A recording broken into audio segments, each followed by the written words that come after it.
Hi there, champions. It's me, your coach from the Karoo.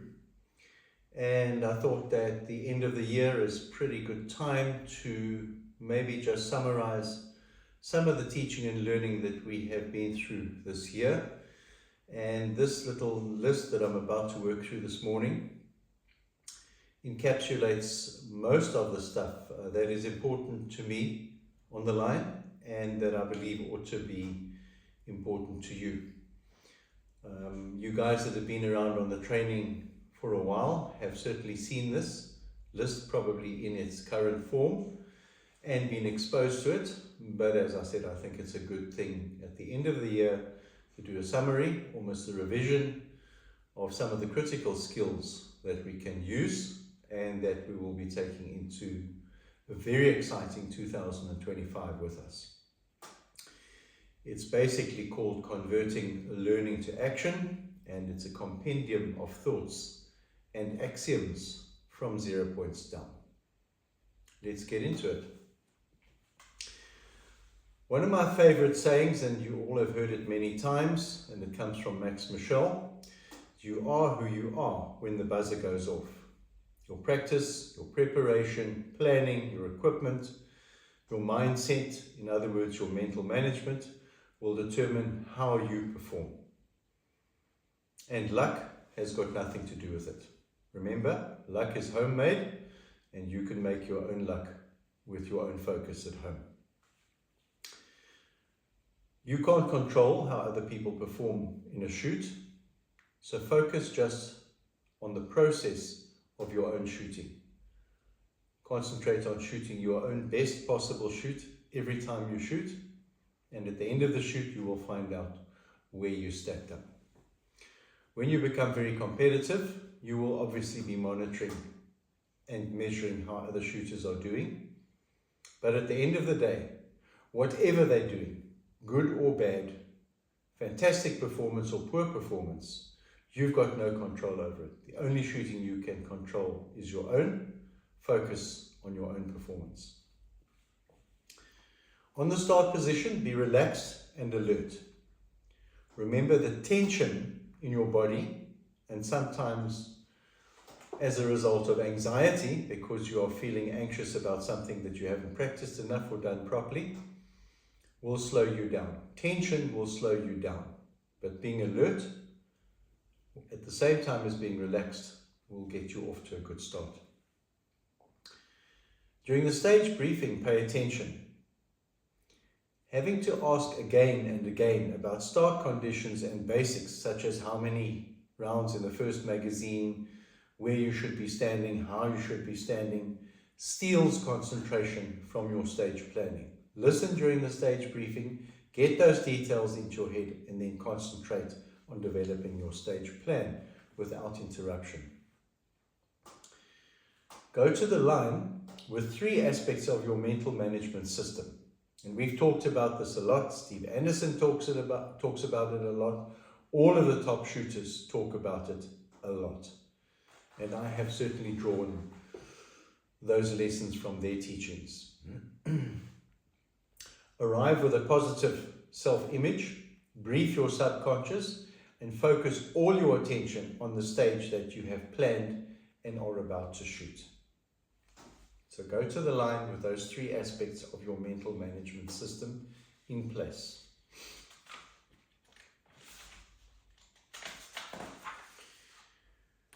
Know that your self-image depends on a positive self-image booster. Create your own self-image booster, believe in it, live it, and regularly upgrade it if necessary. For me, the self-image booster is absolutely indispensable. Listening to teachings of Steve Anderson recently, he very much emphasizes the positive self-image and the mental management. And that comes from, if I read into his training and listen to his training, it comes from Lenny Bassam, who wrote a book called Winning in Mind, and I think his son, Troy Bassam, who wrote a book called Attainment. And a lot of that stuff comes out of those 2 books. Self-image, absolutely critical. Develop a short, sharp performance statement to give your conscious a heads up. Focus all your attention then on the raw aspects or the RAM aspects of the stage.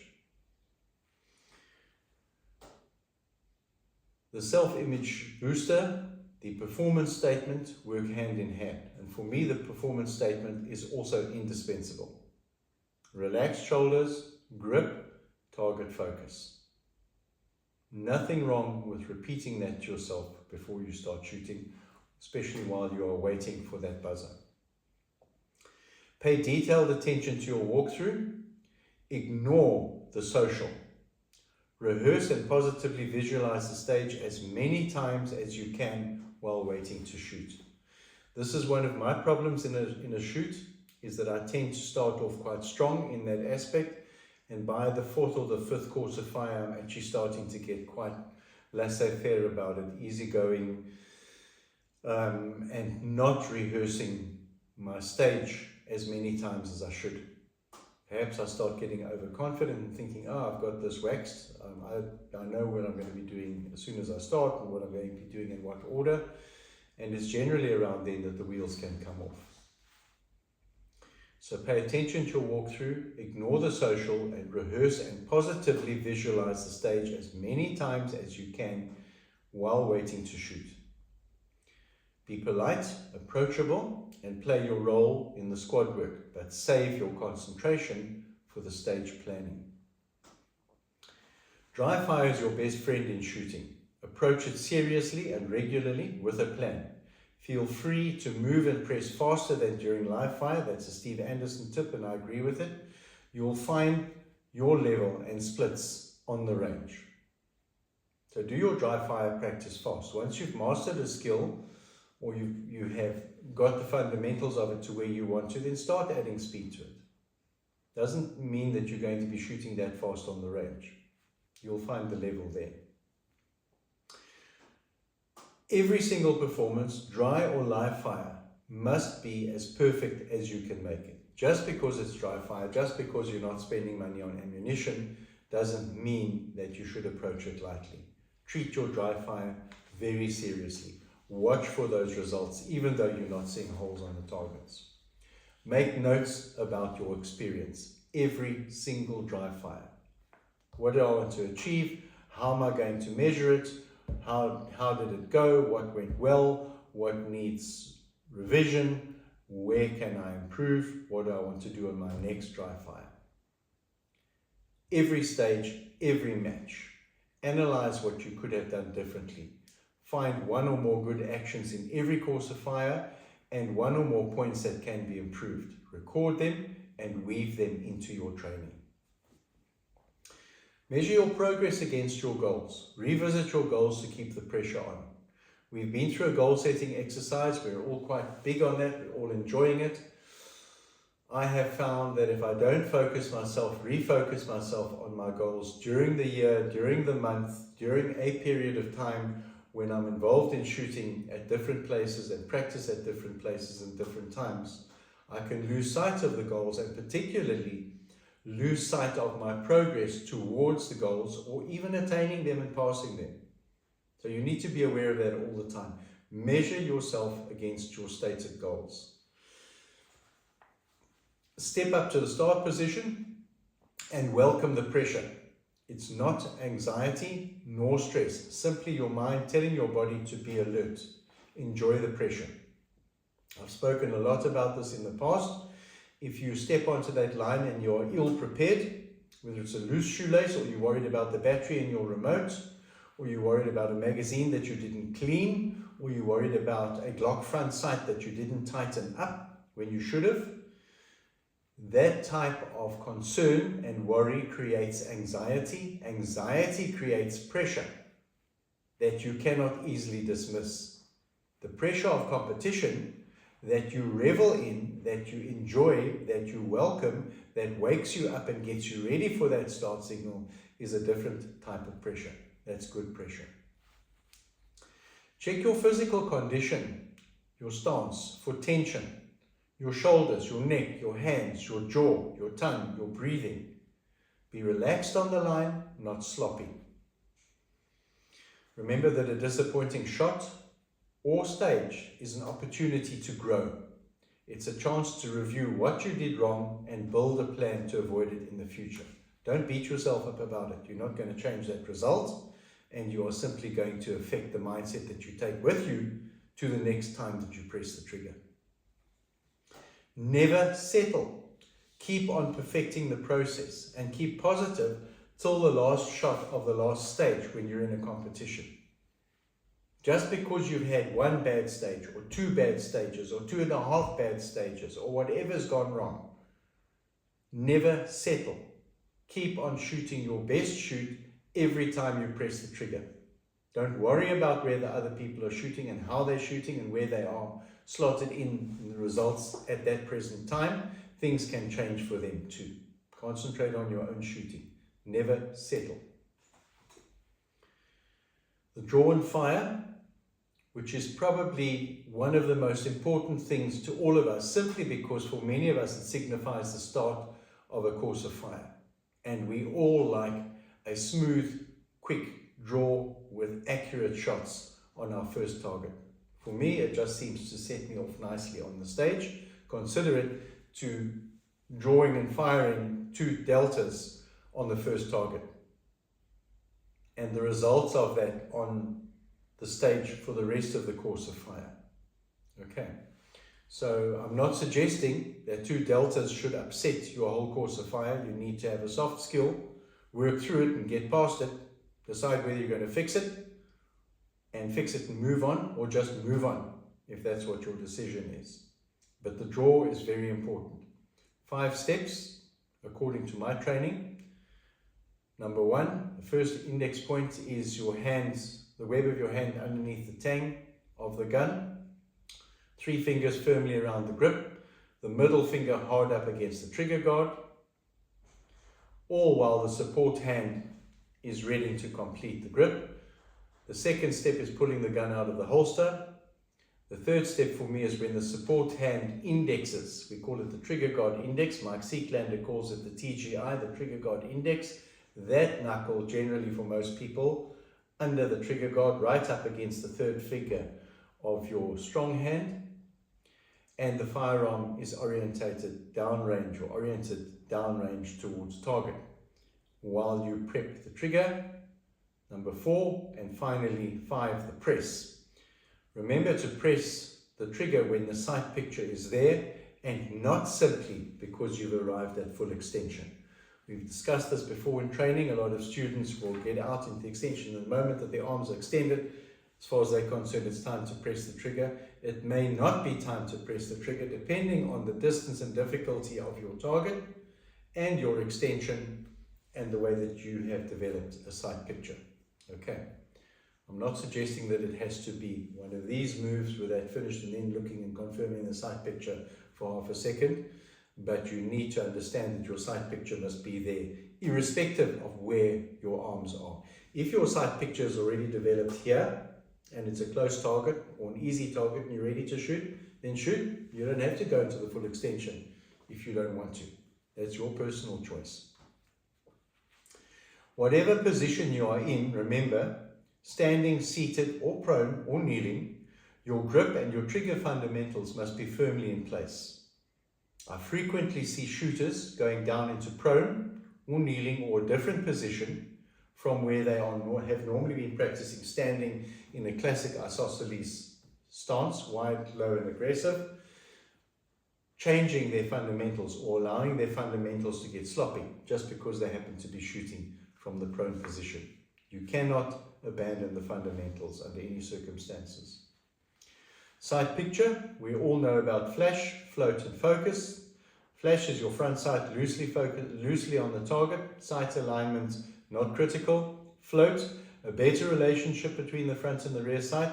Some disparity in alignment is still okay, depending on your skills at that distance. And focus, a shot that requires good alignment and focus with a pause, prep, and press. Okay, I'm talking obviously to the iron-sighted people with the dot as target focus, and you are looking to see the dot come into that position, but still focusing on the target. For all shots from any distance, and this is probably one of the most critical things that I have emphasized to you, and it's come out of the teachings again of the master shooters. For all, particularly this particular one was emphasized so much by Ben Steiger, target focus. For all shots at any distance, target focus. If you're shooting onto a target at 3 meters, 2 meters, or 10 meters, or 20 meters, target focus. Eyes on the target. Okay, target focus is key. When shooting prone, expect to shoot a lower, mainly, or sometimes higher group on the target from the prone position. Be aware that a different arm position will possibly impact on your grip and your trigger press. Some of us choose to lie on our chest and lift both arms off the ground and shoot like that without actual support for our arms. Others will support their elbows on the ground and shoot like that. However you do it, it is a different shooting position, and be aware that it will impact on the way that you manipulate the trigger and manage the recoil of the gun. So be prepared for that in prone. Remember also, if you're lying prone, you're starting off with a peak cap. Generally, if you are low down and you're shooting a high target, you want to swing that cap around on your head so that you don't end up with the peak blocking your vision because you can't turn your neck any higher up. Happened to me on a number of occasions. And plan your prone reloads. A reload should be practiced from the prone position and also planned. If you're going into a course of fire, you know that unavoidably you are going to have to reload while you're in the prone position. The rules of the game may well allow you to stage a magazine in front of you as you go down. They may not. Depending on whatever it is, plan your prone reloads. On the turning draw, prepare yourself to pivot on your selected foot, generally the inside foot. If you're turning to the right, you're going to have your weight on your right foot, vice versa if you're turning to the left. By increasing the weight on the ball of the foot and slightly lifting the heel to pivot in place. A lot of this can be done even in the IPSC ready stance without overtly standing as if you are ready to move. You can certainly get ready mentally and shift your weight slightly to the foot that you're going to be turning on. The gun should reach its extension onto the target just as the pivot has settled, literally just before the pivot, just as the pivot has settled, so that your target acquisition is smooth and stable. You don't want to still be getting onto the target or get onto the target before the pivot has finished, because you're still moving and you're basically going to experience movement on the sight of the gun. So you want a very smooth motion that as you finish that turn, you're on target and you can take the shot. Okay. On the draw, your body should be relaxed, and especially your upper body. This talks to what I mentioned a bit earlier. The way that I like to say it is, if you are standing, you're about to shoot, you're facing your target, you could almost be relaxed like I am with you guys now, chatting with you guys now, so that I can draw the gun, bring it out, and engage the target without getting myself into any sort of awkward or funny positions. Think about it as being relaxed and chatting with a friend. Okay. It's a very helpful analogy for me to think about when I want to be relaxed. Just, that's it. The only thing that's moving is really arms and shoulders to get the gun out. Bring the gun in close and high on the reload if it suits you. Choose which part of the reload sequence you can do fast and where you must slow down to be precise. Practice your micro reloads as we have learnt, and remember to keep the elbow of your support hand with the magazine low, in line with your basically that forearm is in line with the magazine well of the pistol, so that you are not trying to get something in at this angle, you're bringing it at an angle like that. That will add and maintain quite a lot of speed on your reloads. Rebuild your grip properly. Rebuild your grip properly. Rather take an extra quarter, half of a second to rebuild that grip properly than trying to finish the reload in lightning fast time and starting to shoot with a grip that is not properly built. Remember, out of all the times that you present a gun to the target, probably 97 times out of 100, it's coming out of your holster. 3 times out of 100, it's coming off a reload. So it's not your go-to position. It's not your most comfortable place in terms of rebuilding the grip. The same as when you've been running or moving with the gun in one hand and you're coming into a point of cover or a point of engagement, you want to be able to rebuild that properly and take the extra time to do that rebuilding. Okay, transitions are your biggest time saver after physical movement. So practice this a lot. Remember, muzzle follows eyes, and remember the target focus. Be aware of dragging and sweeping, and flatten your transitions so that you have a transition that goes bang, bang, bang, bang, not bang, bang.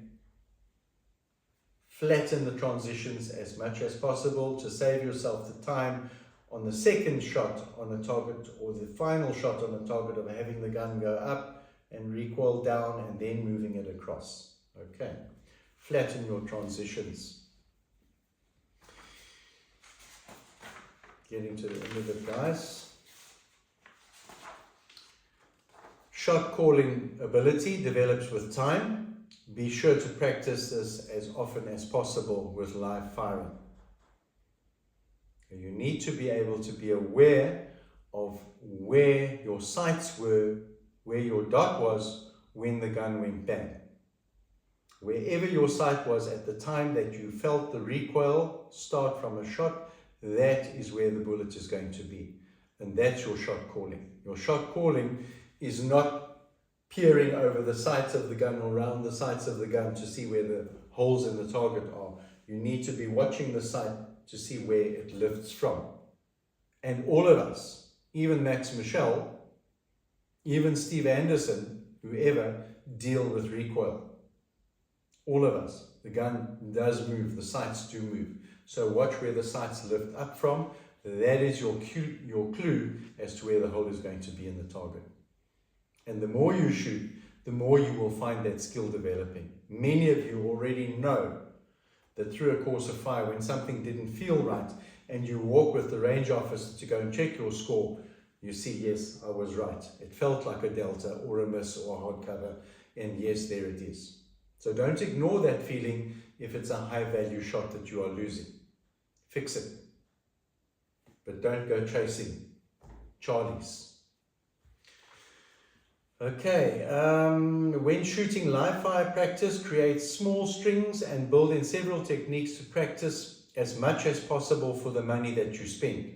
40 to 50 rounds with a lot of dry fire in that same live fire session on the range will pay dividends. Record all your live fire splits, your overall time and accuracy. Try to develop a number of exercises that you can set up easily and consistently so that you can measure your progress. Okay, I've recently given you guys an exercise with 4 barrels and 3 targets and a number of variations that you can shoot from that same sequence of targets. Shooting on the move, El Presidente, kneeling prone, moving forward, moving backwards, also gun hand, support hand, all sorts of stuff that you can practice on one setup, which saves you time and it saves you money, and it allows you to set up the same stage quickly and easily so that you can measure yourself from one performance to the next. In closing, know and apply the 4 safety rules and never ever have live ammunition near a dry fire session in the house or anywhere else except where you should be shooting live ammo. And above all, keep your shooting in perspective with your life. Evaluate your goals versus your return on investment. Absolutely critical. If you've decided that you are going for a category or a class or a division win in the shooting that you do, then pursue it 100%. If you've decided that shooting once a month for you and enjoying a bit of a social and some competition on your local club shoot is where you want to be, that's great. Keep your shooting in perspective. Guys, wishing you a fantastic year in, and I will actually see you on the 30th, I think, just before the year end on Monday. If we get together, we'll talk about that. But have a fantastic year in, do some mental work and planning around the shooting next year, and let's go into 2025 literally with a bang. Keep safe, champions.